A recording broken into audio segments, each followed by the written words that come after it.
नहीं लोग पता नहीं तब तो बेटा बेटा छोड़कर साथ ना बोलता नहीं तब क्यों बोलता नहीं तू हमरा के नाची ना करू ना आय नहीं खींची ना पलंग पर सुतावे जरा रसगुल्ला खिलावे नहीं छीन ले नहीं चिप कलू हां के बोलता नहीं लागत है बाबूजी के सार हमार मामा बोलता रहा कौन गई बताइए पहले पहले तो भैया के सार और कहते बाबू के सार और बाबू के सार मामा लोग पलंग पर सुतावेला रात के रसगुल्ला खियावेला एकरा इतना था नहीं खे मेहरा घर में ताला लग जाई तो 10 दिन ना खोलब तो ना खुली मेहरा के मुंह में कबो ताला नहीं खेला ओकरा जौना मुंह में आई तौने बोल दे पुरानिया लोग पुरानिया लोग खराब नहीं क्या कहले कि तवा बिनु रोटी खराब है मतारी बिनु बेटी खराब जैसा आटा वैसा रोटी है जैसा के मतारी उसन के ऊपर पेट ओकरे इतना समझ में नहीं गया उ के करा के कहल जाला तब मेरा रू के बोलता तब तेरा बाबूजी के साथ कर मामा जी नानू बोलता नहीं तब क्यों बोलता नहीं तू ना चिन्हता रू ना अब फछा को बताएं तो चिन्हमू हां जानता के बोलता नहीं के बोलता नहीं तेरा बहन के बहनोई अच्छा तेरा बाबूजी के दामाद हां आ तो और खासा भाता में मेरी नंदू सहनी बोलता नहीं ओहो राजा जी हां तो सुगा जी आई दादा ए कर कोलमुआ जी आई मंदे ए कर पियो जी ओहो ए तेरा तारा प्राण के फोफिया पे ए मेरा रू कहा भाई जवानी खोला जब भीतरी ठुकी अब आप कोई जी नहीं अभी हमारा फुर्सत नहीं खे फुर्सत नहीं खे ना कथि करत तालू नहाता नहीं नहाता नहीं ना तालू हाँ बड़ी मौका से पहुंचल वाली हो भाई लोग किवरिया को तरह से जाके मौके पे पिठिया मोल देती ए मेरा रू जल्दी नहा लो अच्छा कपड़ा बदल के जल्दी साथ हमर लगे चलाबो ए जी आए कोई जी नहीं हम अभी आ गए नहीं अब जल्दी अब हाँ हाँ आ गए अब अपना ट्रेन में के भूख खाइल वाली मियाद के लखन हो गइल बा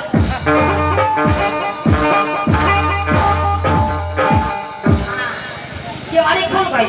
हाँ बाहर के मारे चाबस बारालू हाँ हाँ ये ना अब आप घरे में बनी अरे बाप रे बाप रे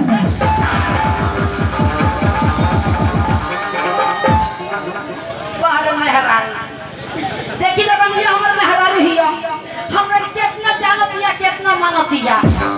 मेहरारू बोले हमरा के कोरवा में धइल पड़ी त कितना निमन लोगता कोबली माँ जानता रू हाँ यहाँ के लोग देखत होई त का कहत होई काका थी कहत होई का हाँ जरूर एकर माई एक पदमी के बेटा आय हम तो हर माई हैं माई हाँ के कलक अभी तो बात रखी है कि लोग देखते तो सोचते कि एकर माई है ए तोरा के पानी हो तब केकरा के तोरे लो ए तोरा के पानी तब केकरा के कनिया तारा के ना पानी हां केकरा के लइका रंगी लइका अच्छा नोनी छुके हाँ तो केना खेल के आवत रही न हाँ तो हमर माई हमरा के देखत रही तो सो ते हमरा गोरा उठा ले बोले कि हम अपना माई के कहनी हां हम समझनी है हमारा के कहनी है तारा के ना कहनी हां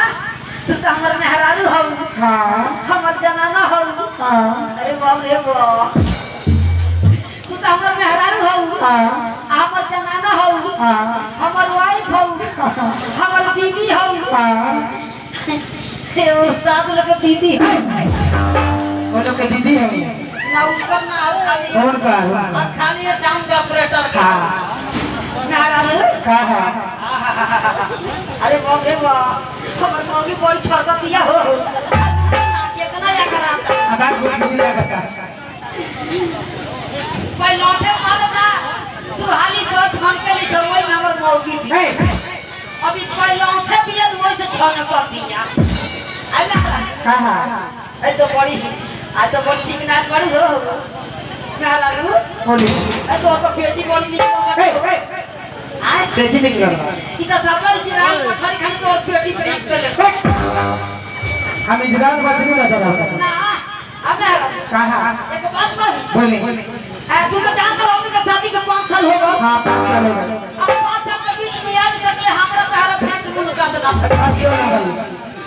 हमने ना जानन थे कि सुहाग रात कैसन हो गइल हाँ ना जानन ना। अभी तू जानता हम नहीं की जाना। देखो जाना हमरा बोला भेंटे ना हम सुहाग रात बारे में कहा जाने तो बोलिए भेंट नहीं कहियो ना। अब उस्ताद से भेंट बाकी ना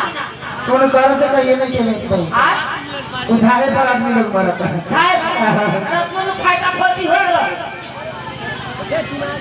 आ गया बोली अरे आओ तो ये बताओ 5 साल हो गए शादी के हाँ जब तक हमारे घर गए बड़ी हाँ तारा रहे के खाए के बैठे के पहने के ओढ़े के कोनो दुख नहीं है